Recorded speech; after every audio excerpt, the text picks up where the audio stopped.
All right, welcome into the Lakers Report here on Chat Sports. I am Chase Sr. Appreciate you for rocking with us.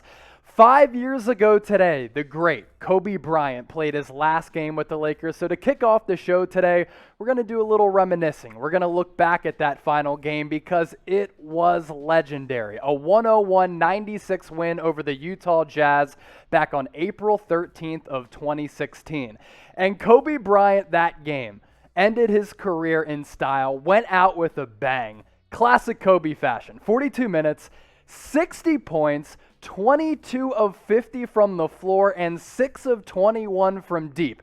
It wasn't the most efficient night, but Kobe put the team on his back late. Lakers didn't have anything to play for, but Kobe had something to play for, and he displayed that legendary competitive fire that everybody kind of came to love throughout his NBA career, and we got to see it one last time. So we reminisce and we remember that final game. I want to ask you this question, Laker Nation. Where were you for Kobe's last game? Because I know for me, and comment below, because I'm going to go back into the comments after the show, and I want to see where you guys were. Because for me, I remember where I was, who I was with, and exactly what I was doing when Kobe dropped 60. A 60 piece to end his career. I was at some small bar in Illinois with one of my former coworkers and really good friends, and we sat down to watch Kobe go out in style, and he certainly did that. And when he put up 60 points, especially in the fourth quarter, when he was going off, we were going crazy. For me,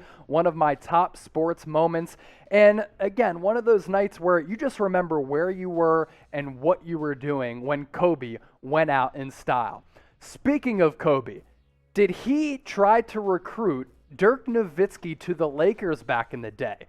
Dirk, to ESPN, said that Kobe tried to bring him to LA, but Dirk didn't want to leave Dallas. And this was after Dirk brought Dallas its first NBA championship. And Kobe wasn't bitter that Dirk didn't want to go out to the West Coast. He was very understanding of Dirk's desires. Here's what Dirk had to say to ESPN about Kobe trying to recruit him. He said, quote, "I remember Kobe Bryant one year reached out to me. It was obviously an honor. I think this was after I won the championship and my 4-year deal was done. Kobe was still doing his thing in LA. We talked, we texted back and forth, but I told him, listen, I'm sorry, and you know how it is. Dallas is my city and my home, and it would feel super weird to put a different uniform on, and I think he totally understood that, and I think he respected me more after that." Could you imagine what Dirk and Kobe could have done together? I mean, we saw what Kobe and Pau Gasol did. They won an NBA championship together. These are two of the best players at their respective positions of all time. Kobe had his trademark moves. Dirk had his trademark fadeaway.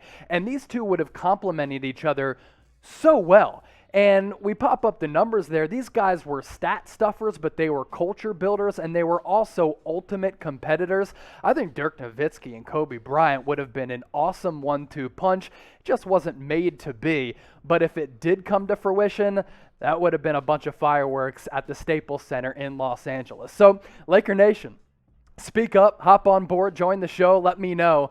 Would you have liked Dirk Nowitzki on the Lakers? Get into the comments and type Y for yes or type N for no. I'm going to go ahead and type Y because I think those two would have come together and won championships together. The Lakers Report is brought to you by our friends at Newsbreak. I'm really excited to tell you about our partners. So if you go to chatsports.com/LakersNB, download the Newsbreak app on your iPhone or Android. And I want to tell you about what Newsbreak has to offer, because one of the advantages is if you live in Los Angeles or around Los Angeles, in Redondo Beach, Hermosa Beach, Orange County, Malibu, you can type in your specific zip code, and that then organizes everything on one feed on a neighborhood basis. So you'll get your local news, weather, crime, politics, pop culture, food, and sports content that's either happening in Los Angeles or hyper local to you. And you can also just go on and download the Newsbreak app and give the Lakers Report a follow. We're trying to get to 100 followers, and that's also simple as well. You go to that link listed down below, and you type in Lakers Report, and you hit that follow button. I'll be sure to put this in the description as well.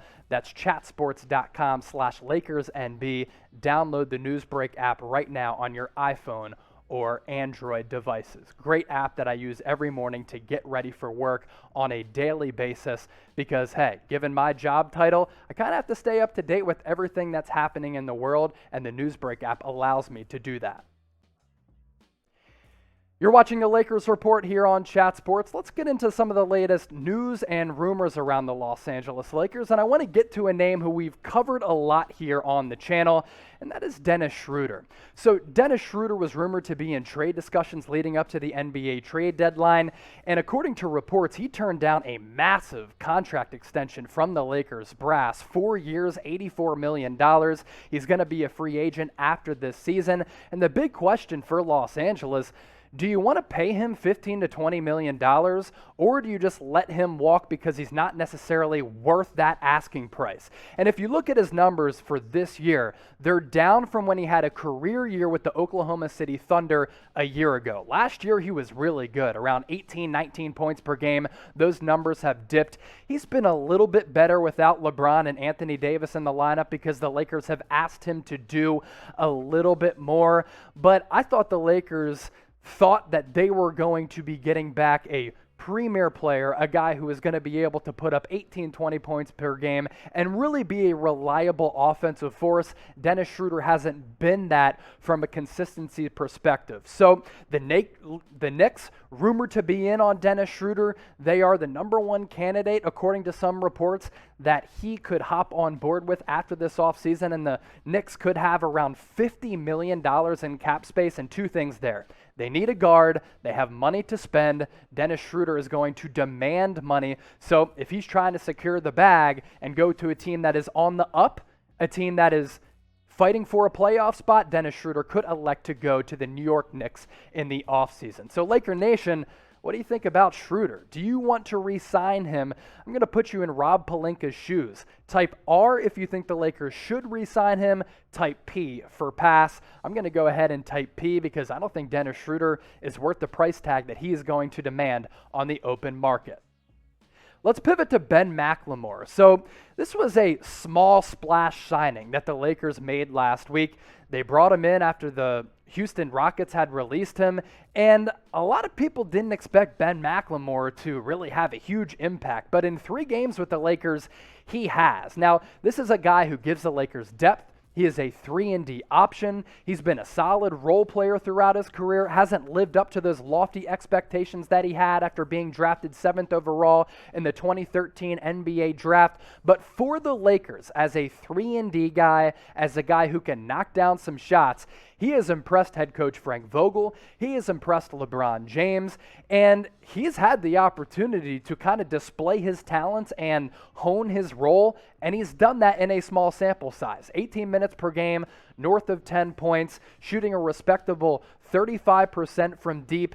And I mentioned that Frank Vogel, LeBron James, they've been impressed with him. This is a player who has gotten a bunch of playoff experience with the Houston Rockets. He's played in a bunch of big games throughout his career. So I think even when LeBron and AD come back, you factor those two in with a healthy Andre Drummond, Ben McLemore is going to be able to get minutes. And against the Brooklyn Nets over the weekend, my man popped 5 trays and caught the attention of LeBron James, who was watching and admiring from the sideline. This is what the King had to say. He will be heard loud and clear. B-Mac, daddy, young, strappy, no he ain't the OG gangsta. Yes, he is. Now, if you want to decipher what that means, you can. What that tells me, LeBron James was very excited about what Ben McLemore did in that game, hitting those 5 threes in a big win for the Lakers against the Brooklyn Nets, a team who a lot of people think the Lakers could face up against in the NBA Finals. Frank Vogel, this is what he had to say about what Ben McLemore brings his team. Quote, Ben instantly elevates our ability to knock down threes on the backside when double teams come and play the drive and kick game in the modern NBA is made on. We're thrilled about his addition and look forward to getting him some minutes and into our program. And Ben McLemore, he's gotten some of those minutes, and he has impressed this Lakers brass with his ability to defend some of the best opposing offensive players and knock down some threes. And at the end of the day, that is his value on this Lakers team. So, hey, you've seen Ben McLemore play 3 games for the purple and gold. grade his performance through those 3 games for me. Get into the comments and type A, B, C, D, or F.